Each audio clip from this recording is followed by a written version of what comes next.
Hello, and welcome to the second part of the series, Death, Where is Your Sting? Now firstly, what is death? We all know what we think death is.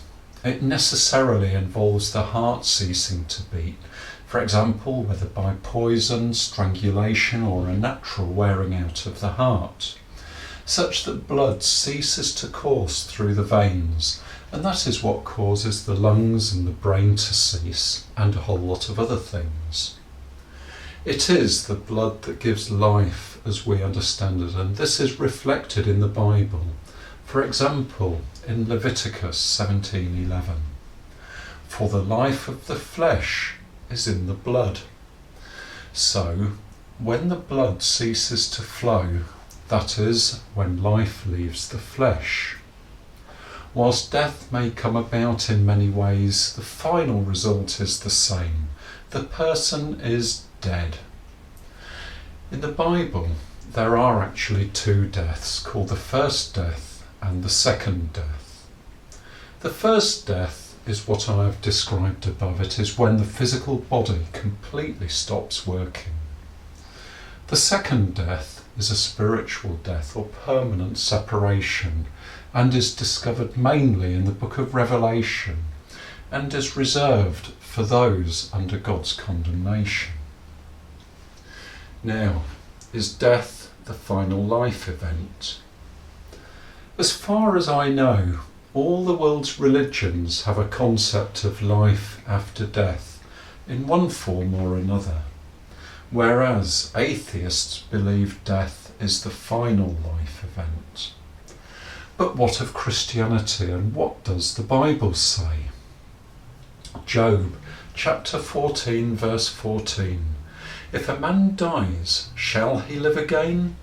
All the days of my service I would wait, till my renewal should come." So certainly the writer of Job had an awareness of resurrection, that strange idea that a person can die and come back to a physical life once again. Isaiah 26:19, "Your dead shall live, their bodies shall rise.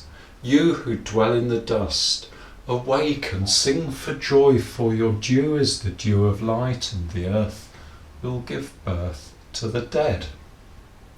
So clearly he foresaw dead people living again.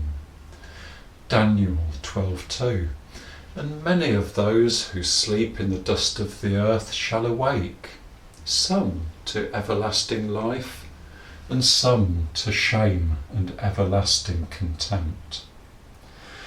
So the conclusion of this is that there was an expectation that death will not be the final chapter in a person's life.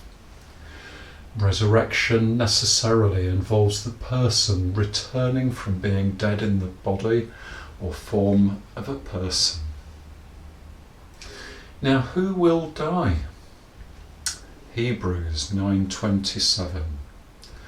"And just as it is appointed for man to die once, after that comes judgment." And secondly, Ecclesiastes 3:20. "All go to one place, all are from the dust, and to dust all return." Generally, no one is exempt. There are three exceptions given in the Bible. In Genesis 5, we're told that Enoch was no more. All the other patriarchs died. And in the case of Elijah, we're given a bit more detail in 2 Kings 2:11. "And Elijah went up by a whirlwind into heaven." And another person in the Bible who vanished was Jesus himself.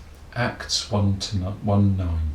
"And when he had said these things, as they were looking on, he was lifted up, and a cloud took him out of their sight." So with this limited information, it could well be the same process as happened at least to Elijah. What we do know is that whatever happened to them was very unusual, and that is very unlikely to happen to me or to you. So for now, I will stay with my statement that no one is exempt from death. Now, where has death come from? Firstly, before saying where death comes from, I want to look at where life comes from. We're told in Genesis 2:7, "Then the Lord formed the man of dust from the ground and breathed into his nostrils the breath of life, and the man became a living creature." So, man was created from dust, from the ground. The first hint of death comes just 10 verses later in Genesis 2:17. "But of the tree of the knowledge of good and evil you shall not eat, for in the day that you eat of it, you shall surely die." Through free will, Adam and Eve chose to eat of that tree, despite the stern warning God had given them. Death then entered the world. Not an instantaneous event, but the process of decay that leads to what we call a natural death. Romans 6:23 tells us exactly where death comes from. "For the wages of sin is death." So to answer the question of where has death come from, it is quite simply from mine and your sin.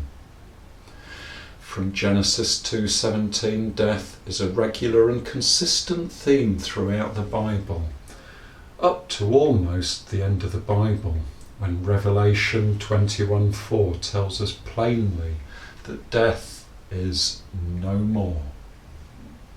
So that concludes the second part of this series, Death, Where is Your Sting? Thank you for watching.